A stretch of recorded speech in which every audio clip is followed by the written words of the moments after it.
Christmas in Alaska isn't the festive wonderland you see on postcards. Sure, the snow blankets everything in white, and the northern lights paint the sky with surreal beauty.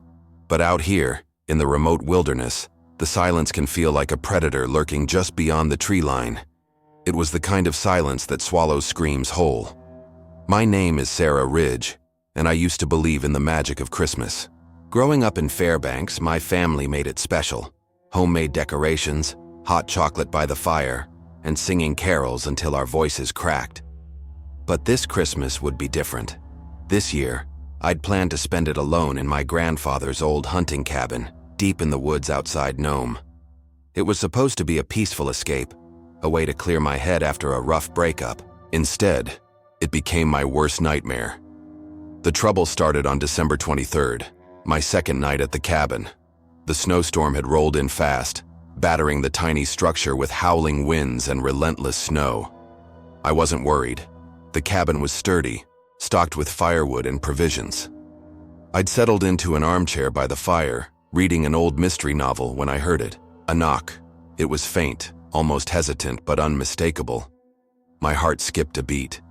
Who the hell would be out here in this weather? The nearest neighbor was miles away, and I hadn't seen another soul since leaving Nome. I grabbed the shotgun my grandfather kept by the door and approached cautiously. Through the peephole, I saw nothing but swirling snow. I opened the door a crack, the freezing wind biting at my face. No one was there, but there was something on the porch, a small, wrapped package tied with a red ribbon. I picked it up, my fingers numb from the cold. The tag read, "To Sarah, Merry Christmas." I didn't open it. Instead, I locked the door and bolted it for good measure. Something about the package felt wrong, invasive. Who knew I was here? Who would go through the trouble of finding me in the middle of nowhere? The knock came again that night, louder this time, persistent. I stayed in bed, clutching the shotgun, staring at the door until the first pale light of dawn filtered through the frost-covered windows. When I finally opened the door, another package awaited me, identical to the first. By Christmas Eve, I was unraveling. The storm had worsened, cutting off any hope of leaving. I'd tried calling for help, but there was no signal this far out. I kept the fire going, the shotgun always within arm's reach. Every shadow outside the window felt like it was watching me. That night, the knocking didn't stop. It moved around the cabin, first at the front door, then the back, then the windows. It was deliberate, taunting. I screamed into the void, demanding to know who was there, but the only response was the relentless howling wind. When the sun finally rose on Christmas morning, I found footprints in the snow. They circled the cabin, overlapping and chaotic, as if someone had been pacing all night.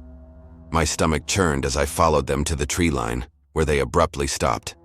There were no signs of departure, no indication of where the person had gone. It was as if they'd vanished into thin air. I went back inside and bolted the doors. My hands were shaking as I finally opened one of the packages. Inside was a photograph. It was black and white, grainy, but I recognized the scene immediately.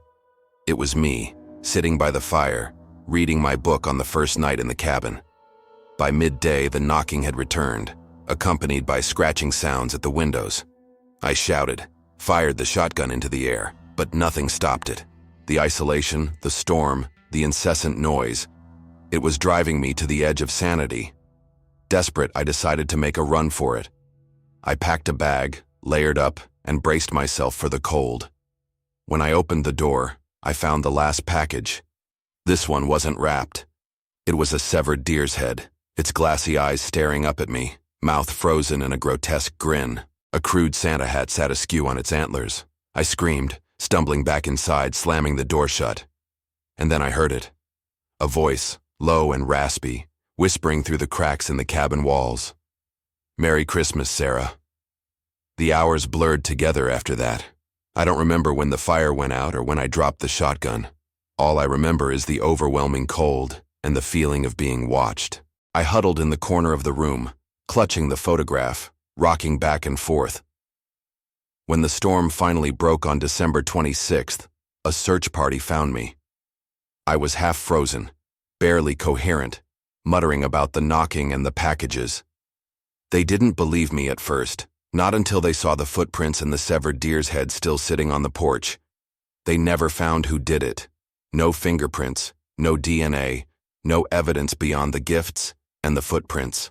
The case went cold, much like everything else in Alaska during December. I moved back to Fairbanks after that, into an apartment with bright lights and neighbors close enough to hear a scream. But even now I can't shake the feeling that I'm not alone. Sometimes, late at night, I hear a faint knock at the door. I never answer.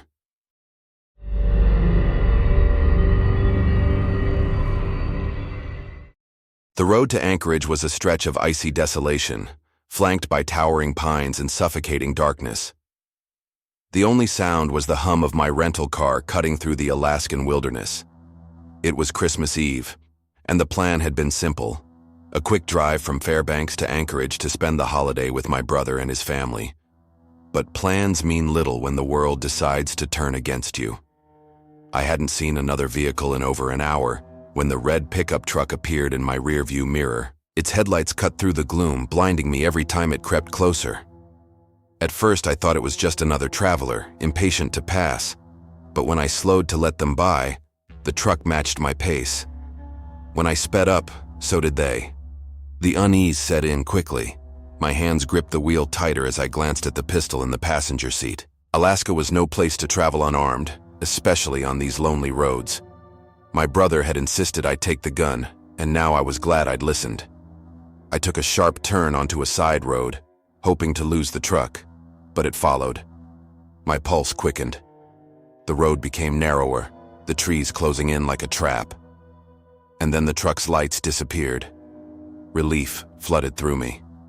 Maybe they'd taken another turn. Maybe it was all in my head. But the relief was short-lived.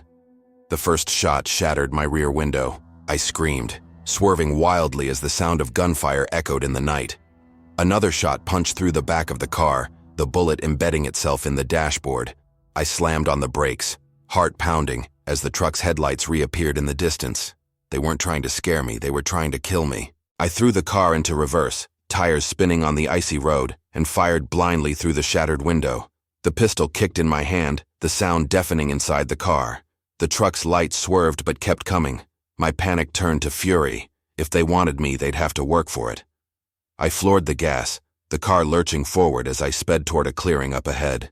The road ended abruptly, giving way to an abandoned rest area. I skidded to a stop, throwing the door open and grabbing the pistol. The truck's engine roared as it followed, its tires crunching over the snow.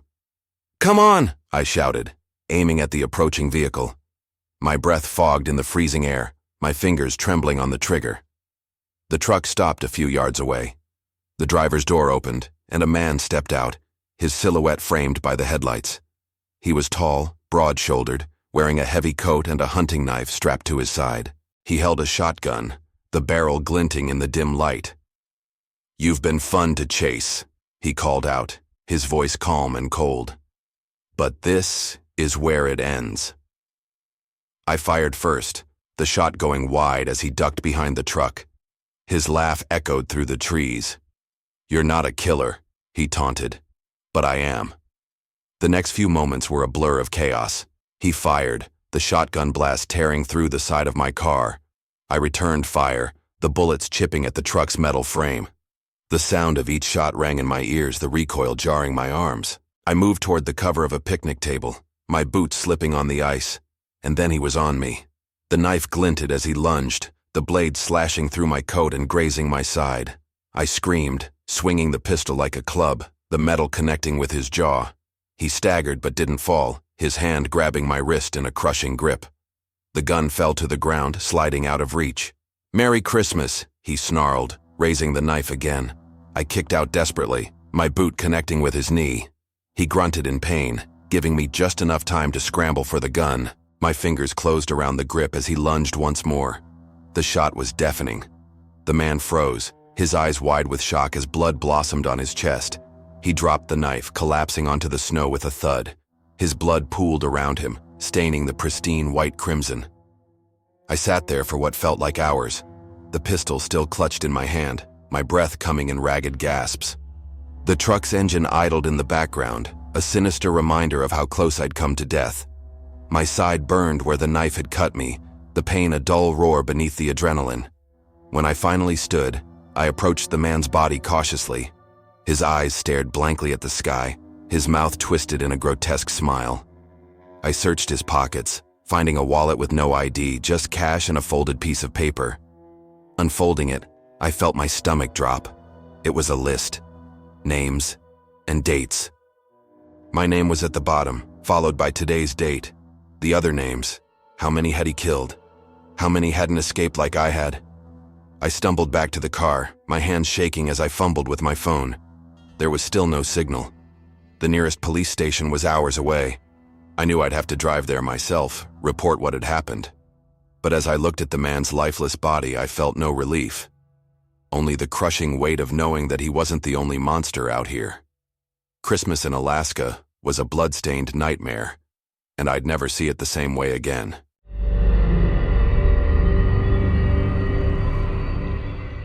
Christmas Eve had always been a magical time for me. The twinkling lights, the warmth of the fireplace, the scent of pine and cinnamon in the air. It felt like the world stood still for one perfect night. But that year, Christmas Eve became a memory I wished I could forget. My name is Emily Carter. I'm 29 years old. I was born in Ketchikan, Alaska, but I currently live alone in a small snow-covered town in Vermont. It was my first Christmas since my divorce, and I'd promised myself I'd make it special, even if it meant spending it alone. I had baked cookies, strung lights around the windows, and picked out the perfect tree. By the time the sun set, my little house looked like something out of a holiday postcard. That night, as the snow fell heavier outside, I poured myself a glass of wine and settled on the couch with a book.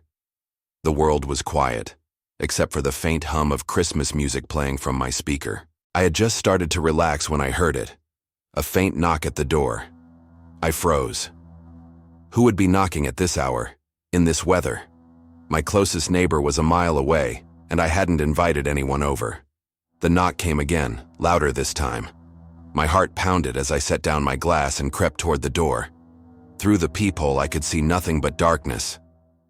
"Hello?" I called out, my voice shaking slightly. No response. I debated whether to open the door, but curiosity got the better of me. I unlocked it and pulled it open just a crack, the freezing air biting at my skin. There was no one there. Shivering, I shut the door and locked it again, telling myself it was probably just the wind or maybe a branch tapping against the house. But as I turned back toward the living room, I noticed something that made my blood run cold. A small package sat on the doormat, wrapped in shiny red paper and tied with a gold ribbon. I hadn't seen it through the peephole, and it definitely hadn't been there earlier. I picked it up cautiously. It was heavier than I expected, and there was no tag or note. My mind raced with possibilities. Had someone left me a gift? But who would have come all this way without saying anything? I brought the package inside and set it on the coffee table. For a moment, I just stared at it, unsure whether to open it or throw it away.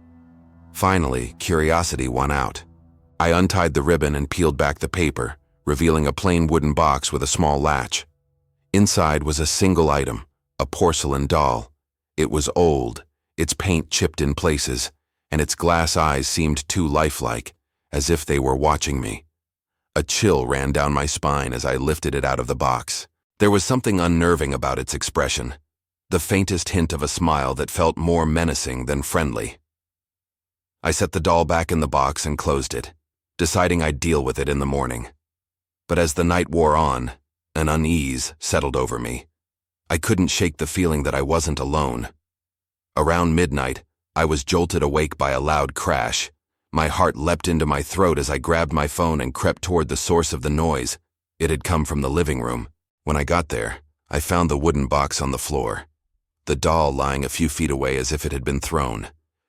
The air felt heavy, almost suffocating, and the shadows in the room seemed darker than they should have been. I picked up the doll, its cold porcelain face sending a shiver through me, and placed it back in the box. This time I locked the box and shoved it into a cabinet. I tried to go back to sleep, but I couldn't. Every creak of the house, every gust of wind outside made my nerves fray further. And then, at 2:47 a.m., my phone buzzed. It was a text from an unknown number. "Did you like your gift?" My breath caught. My hands shook as I stared at the screen. I didn't respond, but another message came almost immediately. "I know you're awake, Emily." I dropped the phone and backed away, my mind racing. How did they know my name? How did they know I was awake? My thoughts were interrupted by a soft giggle, a child's laugh, coming from the hallway. I grabbed a kitchen knife and moved cautiously toward the sound. The hallway was empty, but the cabinet where I'd stashed the doll was wide open. The box was on the floor again, the lid ajar. The doll was gone. Panic set in. I searched the entire house, my knife clutched tightly in my hand, but there was no sign of anyone. And then, as I stood in the middle of the living room, trying to catch my breath, the Christmas lights flickered and went out, plunging the house into darkness. My phone buzzed again. "Look behind you." I didn't want to. I didn't want to. Every instinct screamed at me to run, to get out of the house, but my body refused to move. Slowly I turned. The doll was there, standing upright on the coffee table, its head tilted slightly, its glass eyes fixed on me. In its tiny porcelain hands, it held a knife. My knife. I screamed and ran for the door, yanking it open and sprinting into the snow. I didn't stop until I reached my car. My hands fumbled with the keys as I started the engine and sped away, the house growing smaller in the rearview mirror. I never went back. I couldn't. The police found nothing unusual when they investigated, but I knew what I'd seen. That doll wasn't just a toy. It was something else. Something evil. Now, every Christmas Eve, I find myself looking over my shoulder, dreading the knock that might come. Because I know it's not over, and some gifts you can never give back.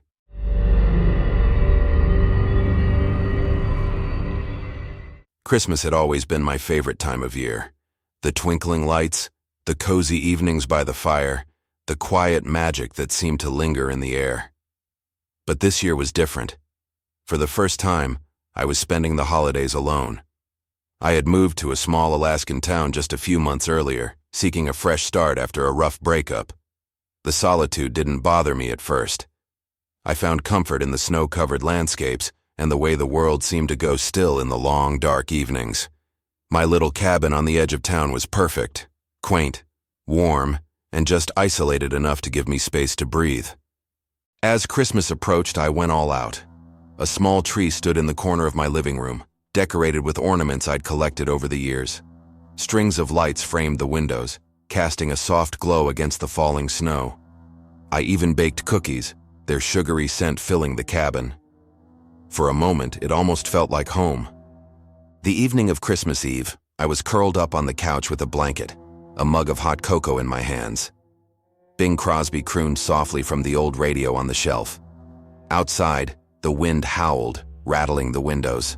I told myself it was cozy, even as a sliver of unease crept into my mind. I hadn't seen another person in days, not since the snowstorm had made the roads nearly impassable. I was about to turn in for the night when I heard it, a faint crunch of snow outside. I froze, my heart skipping a beat. It could have been anything, a branch falling, an animal passing by, but it didn't feel right. The sound came again, closer this time. Footsteps. My cabin was small, with windows on all sides. I stood, creeping toward the front door, my breath shallow. Through the frosted glass I saw a figure, a man. He stood motionless, his head tilted as if listening. My blood ran cold. I scrambled to lock the door, my fingers fumbling with the latch. The man moved, stepping into the weak glow of the porch light. His face was gaunt, his eyes dark and hollow. He wore a tattered coat, his hands shoved deep into the pockets. Something about him felt wrong. "Can I help you?" I called, my voice trembling. He didn't answer. Instead, he took another step forward, his boots crunching against the icy wood. My pulse thundered in my ears as I backed away, grabbing the nearest thing I could find, a heavy metal candle holder. "I'll call the police," I said, though the nearest station was miles away, and the storm had knocked out my cell service hours ago. The man grinned, a slow, eerie curve of his lips. Then, without warning, he lunged at the door, slamming his shoulder against it. The wood groaned but held. I screamed, stumbling back as he pounded again, harder this time. Desperate, I ran to the kitchen and grabbed a knife from the drawer. The pounding stopped. For a moment, the only sound was my own ragged breathing. Then came a new noise, the sound of glass shattering. My stomach dropped. He'd broken one of the back windows. I could hear him moving inside, his footsteps deliberate, predatory. I pressed myself against the wall, clutching the knife so tightly my knuckles ached. My mind raced. There was no way out. The storm had trapped me, and now this man, this monster was hunting me in my own home. "Come out, sweetheart," his voice drawled, casual and mocking. "It's Christmas. Let's not make this harder than it needs to be." Tears streamed down my face as I edged toward the small pantry, slipping inside and closing the door as quietly as I could. The darkness pressed in around me, and I struggled to steady my breathing. I could hear him moving closer, his boots scuffing against the floorboards. "I know you're here," he said, his tone almost playful. "You shouldn't leave your lights on. Makes it too easy." My grip on the knife tightened. I didn't want to die. Not like this. Not alone in a cabin in the middle of nowhere. Suddenly there was a loud bang followed by a shout. My heart leapt. Another voice, deep and commanding. "Get the hell out of here!" The intruder cursed, his footsteps retreating. There was a scuffle, the sound of fists hitting flesh, then silence. I stayed frozen in the pantry, my entire body trembling. Minutes passed before I heard a knock on the pantry door. "Ma'am?" a man's voice called. "It's okay. He's gone." Slowly, I opened the door. Standing there was my neighbor Tom. He lived a mile down the road, a gruff, bearded man in his 40s who I'd only spoken to a handful of times. He was holding a rifle, his face grim. "Are you hurt?" he asked, his eyes scanning me for injuries. I shook my head, still too shaken to speak. He nodded, his expression softening. "Let's get you out of here," he said. The storm had let up enough for us to make it to his truck. As we drove to his house, he explained that he'd seen lights in my cabin and decided to check on me. When he'd arrived, he'd found the intruder breaking in. "You're lucky," he said, glancing at me. "Most people around here wouldn't have noticed until it was too late." I stayed with Tom that night, too scared to return to my cabin. The man was never caught. The police said he was likely a drifter, someone who'd seen an easy target and taken his chance. But I knew it was more than that. The way he'd looked at me, the things he'd said.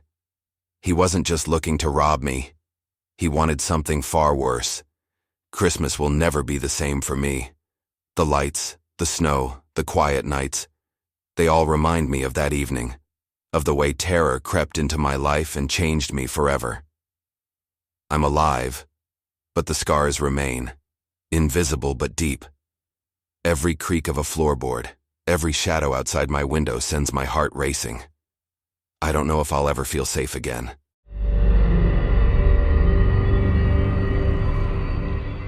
My name is Lillian. I was born in Brazil, but my roots are American. 5 years ago, I moved to Juneau, Alaska, seeking a simpler, quieter life.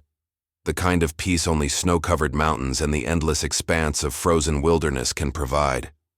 But last Christmas Eve turned that dream into a waking nightmare I can't escape. It had been snowing all day, thick, heavy flakes piling onto rooftops and blanketing the world in white. Inside our cozy home, the warmth of the fire crackling in the hearth fought off the biting chill outside. My parents had flown up from New York to visit, and my younger brother Ethan had joined us too. It was a perfect Christmas scene. The dining table set with steaming dishes of roast chicken, mashed potatoes, and fresh-baked bread. A sparkling tree stood in the corner, its ornaments glinting in the soft light. I remember laughing at one of Dad's jokes when the door burst open. The sound was deafening, the wood splintering as the lock gave way. A man stepped inside, his face hidden by a ski mask and the barrel of a pistol gleaming under the dim lights. My laughter died in my throat, replaced by a scream that never fully formed. "Don't move," he growled, his voice cold and sharp as the Alaskan winter. He slammed the door shut behind him, his boots leaving wet prints on the hardwood floor. None of us moved. The air seemed to freeze, the festive warmth evaporating in an instant. The man's eyes darted around the room, taking in the scene, the food, the decorations, the terrified faces. "Get up," he barked, waving the gun toward us. "Now." We obeyed, our chairs scraping against the floor as we stood. My heart pounded so loudly I thought it might drown out his voice. He ordered us to line up against the wall, his movements jerky and unpredictable. "Wallets, phones, jewelry, put them on the table," he demanded. Ethan, ever the brave one, stepped forward. "Listen, man, you don't have to—" The gunshot cut him off.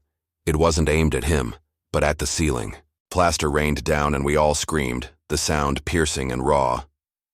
"Next one goes in someone's head," the man snarled. Ethan froze, his hands raised in surrender. We scrambled to comply, emptying our pockets and removing our jewelry. I slid the thin gold chain from around my neck, the one my grandmother had given me before I left Brazil. It felt like tearing away a piece of myself. He gathered everything into a bag, his gun never wavering. The room was silent, except for the harsh rasp of his breathing and the soft sobs of my mother. Then he turned his gaze to me. "You. Come here." My stomach dropped. My legs felt like they'd turned to stone, but I forced myself to move.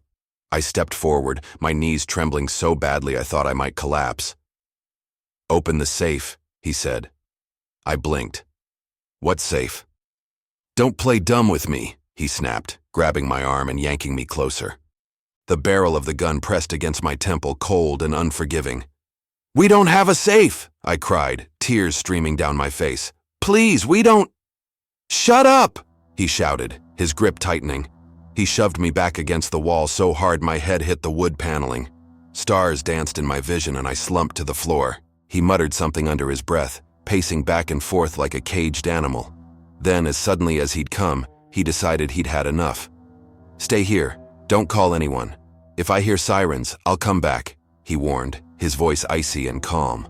He backed toward the door, his bag of stolen items slung over his shoulder, and then he was gone, swallowed by the storm outside.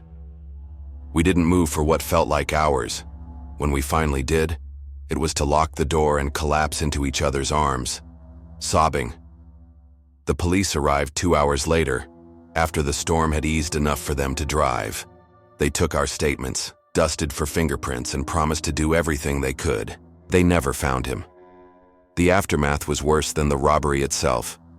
I couldn't sleep. Every creak of the house, every gust of wind sent me into a panic. I started locking myself in my bedroom at night, a knife hidden under my pillow. I stopped going out after dark. Even the sight of a Christmas tree made me nauseous. I tried therapy, but the sessions only dredged up the memories I was desperate to forget. My parents returned to New York, unable to bear the constant reminders of what had happened. Ethan moved to Anchorage, chasing a fresh start, and I stayed in Juneau, trapped in the house where it all happened, as if leaving would somehow let him win. This year, Christmas is coming again. The stores are already putting up decorations, and the radio stations have started playing carols. I've unplugged my TV and refused every invitation to holiday parties. But the worst part is the fear. The fear that he'll come back. That he'll remember us, remember me, and decide he didn't take enough. Every night, I sit by the window with the knife in my lap, staring out at the snow, waiting. I know I'll never feel safe again. Not here, not anywhere. Because some wounds don't heal, and some ghosts never leave.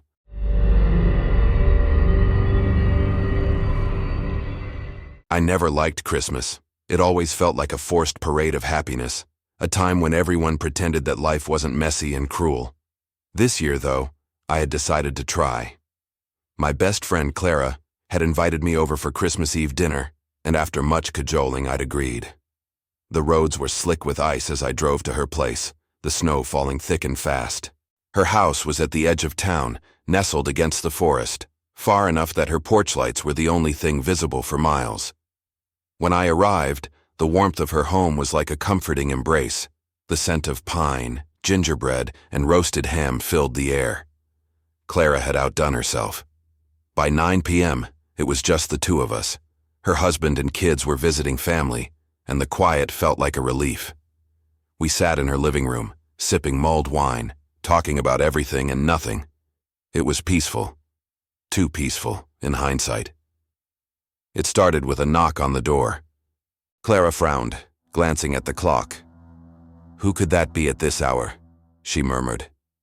She stood, brushing off my offer to check. "Probably just a neighbor or something," she said, heading to the door. I stayed seated, watching as she opened it. The figure on the other side was bundled in a thick coat and scarf, the kind of outfit you'd expect on a night like this. The man's face was shadowed, and his voice was muffled when he spoke. I couldn't make out the words, but something about his posture made my stomach tighten. "Can I help you?" Clara asked, her tone cautious now. The man lunged. I barely registered what was happening as Clara stumbled back, clutching her arm. The knife in his hand gleamed in the light, a stark contrast to the dark red already staining the blade. My body moved before my brain caught up. I grabbed the nearest thing, a heavy candle holder, and hurled it at him. It hit his shoulder, making him stagger, but he recovered quickly. Too quickly. "Run!" Clara screamed, blood dripping from her arm. She pushed me toward the back door, her eyes wide with terror, but I couldn't leave her.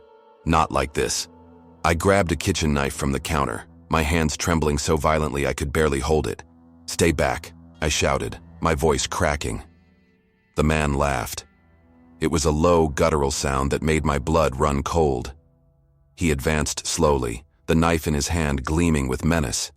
He lunged, and I swung wildly, the blade catching his jacket but doing little else.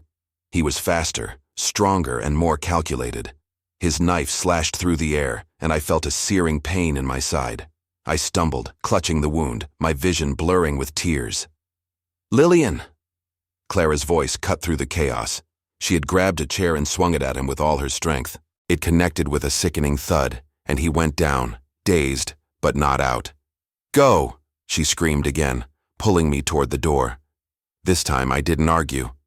We bolted into the snowy night, the cold biting at my wounds, every step agony. The forest swallowed us, the dense trees and thick snow muffling our ragged breaths. I could hear him behind us, his boots crunching through the snow, closer and closer. My legs felt like they were on fire, my side throbbing with every movement. Clara stumbled, falling into the snow, and I turned to help her, my hands slick with blood, my own and hers. "Keep going," she gasped, pushing me away. "I'm not leaving you," I shot back, yanking her to her feet. The sound of branches snapping behind us sent a jolt of adrenaline through me, and we ran again, blindly, until we burst into a clearing. The lights of a cabin shone in the distance. Salvation. We sprinted toward it, pounding on the door until it opened. An older man stood there, his face a mixture of confusion and alarm. "Help us," I cried, pushing Clara inside. Before he could react, the man with the knife appeared at the edge of the clearing. His pace quickened when he saw us, his knife glinting under the moonlight. The old man grabbed a shotgun from behind the door and aimed. The crack of the gunshot echoed through the night, and the man dropped, his body crumpling into the snow. The aftermath was a blur of flashing lights and paramedics. Clara and I were taken to the hospital, our wounds treated, but the scars ran deeper than flesh. The man's identity was revealed days later, a drifter with a history of violent crimes. No motive, no reason, just chaos. This Christmas, I'm not celebrating. The sight of a decorated tree or the sound of a carol sends me spiraling back to that night. The memories are a weight I carry, heavier than the snow that blankets Juneau.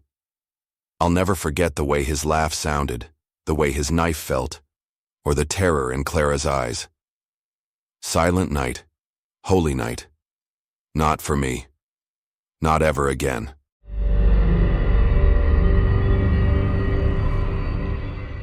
Christmas in Alaska is a different kind of cold.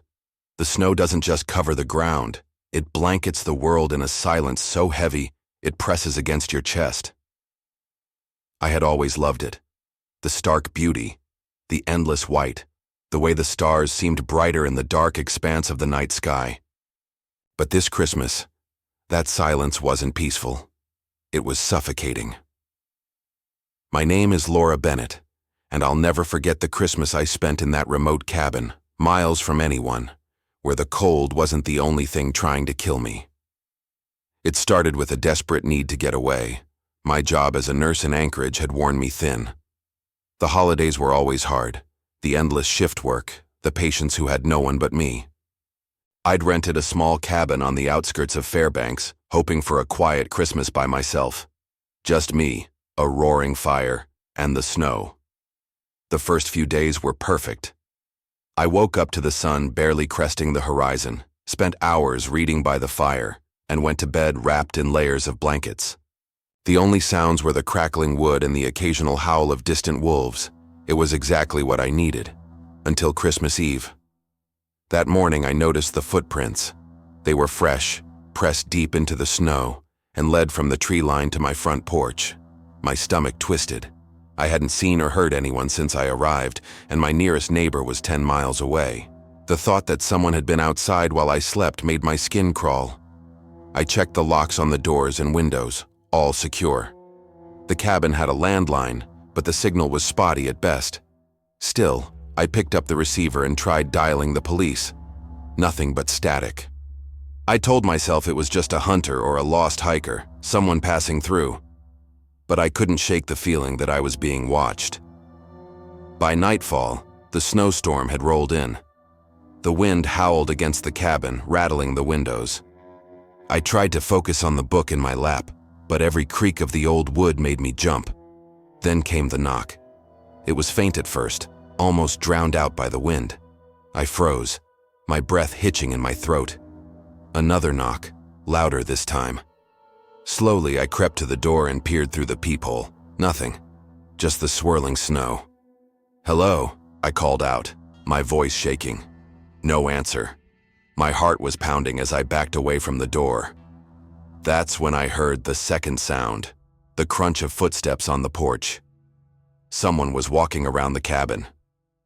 I grabbed the closest thing to a weapon I could find, a heavy iron poker from the fireplace, and crouched by the couch, every muscle in my body tensed. The footsteps circled the cabin, slow and deliberate, as if whoever was out there wanted me to know they were there. The noise stopped, and for a moment, there was only the howl of the wind. Then, a new sound, the squeal of metal. My blood ran cold. They were trying to force open the back door. "I have a gun," I shouted, though it was a lie. "Leave now." Silence. And then, a laugh. Low and guttural, it sent a shiver down my spine. The back door burst open, the lock splintering under the force.